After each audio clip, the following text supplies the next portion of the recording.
tahun 42, Perang Dunia Kedua atau Perang Pasifik pecah. Sampai tingkat 4 saya waktu itu masih berbahasa Melayu.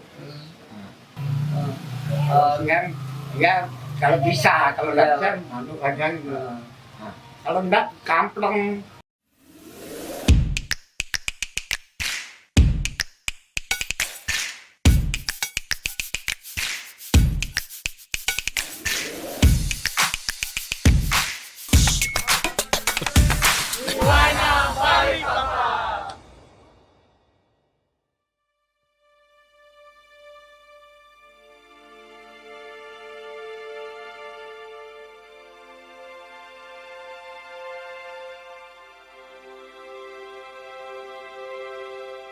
Boleh sedikit perkenalan Pak? Nama Bapak, tempat tanggal lahir. Oh ya, baik. Saya lahir di kota kecil Kabupaten Pacitan tahun 1931, bulan September tanggal 17.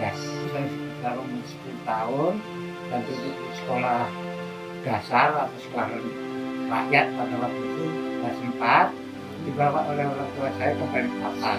Lalu didaftarkan. Menjadi kesalahan yang saya lahir di Pacitan, nyatanya setelah surat-surat keluar yang resmi dari perusahaan, saya lahir di Balikpapan karena perusahaan itu licik, Belanda licik. Andai kata saya nanti dewasa pada waktu itu bekerja sama BPN, tidak bisa cuti ke daerah kelahiran saya karena saya domisili di Balikpapan, lahir di Balikpapan. Sudah itu tahun 41 di sini, sekitar bulan Mei, saya dimasukkan di sekolah yang paling tinggi dulu, sekolah rakyat Belanda itu, yang namanya sekolah atau sekolah rendah. Di mana itu? Di Balikpapan, dimasukkan sekolah situ, tidak sempat naik kelas. Tahun 42, Perang Dunia Kedua atau Perang Pasifik pecah. Pemerintahan Hindia Belanda atau Negara Sindi jatuh diganti pemerintahan Jepang pada tanggal 24 Februari tahun 1942. Karena ayah saya itu pernah bergaul dengan orang-orang pelarian dari Taiwan. Karena Taiwan itu setelah Perang Dunia Pertama, Jepang kan di pihak sekutu, pihak Amerika. Dia menang kan, dikasih Pulau Taiwan, Korea, sama Manchuria. Dikasihkan sama Jepang, sama sekutu. Taiwan kan diduduki Jepang. Nah, orang-orang yang tidak senang dengan Jepang lari, ada yang ke Balikpapan itu cerita sama ayah saya, Jepang itu kejam, datangnya baik-baik, tapi setelah main pukul, main tendang, dia suka dirampas, apa yang dia mau diambil. Ayah saya mendengar cerita orang-orang itu berpendapat ada teman namanya Brunel, Belanda pengusaha, tadinya kerja BPN lalu jadi pengusaha kayu, pengrajin atau somir di Kampung Balujung dan di Teluk Waru.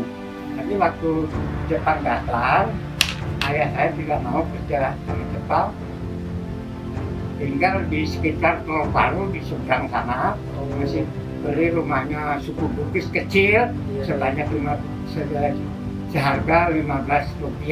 Kakak saya 3 laki-laki, saya nomor 4 kan. Yang pertama itu mesti Joko semua, yang satu itu ikut di sana tentara Belanda, polisi yang tidak ketangkep sama Jepang, bermukim di situ membuat istilahnya kalau istilah modernnya settlement, membuat kampung gitu dengan ayah saya dengan juga beberapa orang kerja BPM bangun kampung. Selama pendidikan Jepang, saya tidak ada istilahnya tidak bermukim di kota Balikpapan, di pusat kota. Saya di seberang, hanya kalau ada keperluan jual hasil kebun, membeli beras dan keperluan rumah tangga, belum makan, lalu keluar. Dan tahu kalau pagi itu air surut. Nah itu air surut kan cepat. Nah nanti kalau pulangnya ikut naik air pasang cepat. Kalau tengah hari wah berat dayungnya, karena nggak bisa pakai layar. Kalau ke Penajam bisa pakai layar. Ini dari sini ke mana itu? Ferry itu? Sombir. Ya, Sombir ya. Nah, itu kita melipir ke Sombir, Karyango, Ya. baru ada sungai yang masuk sana ke Sungai Slamet namanya, baru Sungai Perak, baru Seluk Melayu. Jadi enggak lewat Tanjung Batu sana enggak. Jadi lewat di sungai-sungai yang lebarnya ada 3 meter, 2 meter. Jadi kalau malam ya, orang dari Balikpapan gelap kan, itu kedengar kalau dayung di sungai itu, dak. Nah itu, kiri, aku kanan ya. Enggak tabrakan begitu, lalu pakai obor, nyala. Sudah dengar begitu baru obornya dinyalakan, jadi enggak tabrakan. Kalau lalu yang segini, yang satu segini kan, kedengaran itu memang sengaja. Gitu kan, itulah keadaan saya waktu pendidikan Jepang. Nah, kakak saya 3 orang. Yang satu sudah usia 20 tahun, yang 2 18-an, yang ketiga 16, laki-laki semua. Nah, yang kakak saya karena lulusan Ambas School, tahu Ambas School itu sekolah teknik. Sekolah teknik. Ya, bahasa Belandanya Ambas School, karena kakak saya itu dilulukan paman saya yang ada di Semarang. Di Balikpapan ini tidak ada sekolah tinggi kecuali SD. Nah, jadi dilulukan di Semarang. Kebetulan tahun 42 itu sudah lulus. Dia malah mau masuk tentara Belanda waktu mau perang dunia kedua, lapor sama bapak minta izin, katakan karena itu waktu mau perang dunia kedua Belanda banyak menerima pemuda-pemuda jadi tentara, terutama di Jawa Tengah itu di Magelang, Kedu, di daerah Kedu. Nah, dia melapor ke ayah saya, kasih ultimatum, kalau kamu jadi tentara Belanda, berarti aku nggak punya anak kamu. Lalu kata saya pulang ke Pacitan. Itu yang kedua, berhubung tadi saya katakan tidak ada sekolah tinggi, sekolah lebih dari itu, didirikan sama iparnya yang ngantri polisi Pamong Praja di Kabupaten Pacitan, dan kebetulan tidak punya anak. Nah, di situ sekolah namanya HIS atau sekolah rakyat, tapi bukan negeri, taman siswa. Tamat dari situ meneruskan di Milo SMP-nya, tapi perguruan taman siswa. Karena ibu saya itu orang dari Jawa Barat, lalu ikut pulang ke Pacitan, ke desa di mana saya tinggal. Nah, saya ikut nenek saya, tapi tidak sekolah. Dikursuskan, ada guru kelahiran Deli Serdang, Sumatera. Ayahnya dulu kuli kontrak waktu kuli perkebunan tembakau di Deli Serdang. Anaknya itu lahir di Medan. Lalu sekolah sampai sekolah guru di sana, jadi guru tapi swasta. Sampai di desa melamar menjadi guru pemerintah dan diterima. Nah, lalu mendirikan kursus.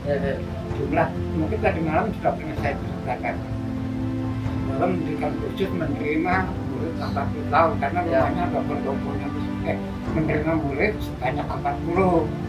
Ya, yang dari pemula, nah yang dari pemula termasuk saya 10 orang, terus yang sudah kelas 2 10 orang, kelas 3 10 orang, kelas 4 10 orang. Tulisan baju atau Latin ini baru diajarkan di kelas 4.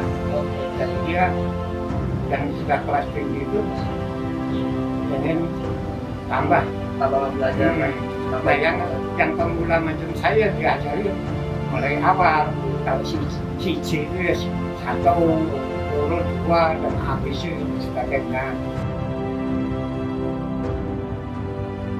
Jadi kakak saya ya waktu sekolah di Jawa sudah belajar bahasa Belanda, tapi belum selesai Jepang datang. Terus gitu, Jepang datang, saya ceritakan saya di situ. Iya, iya. Lalu pemerintahan Jepang lain lagi.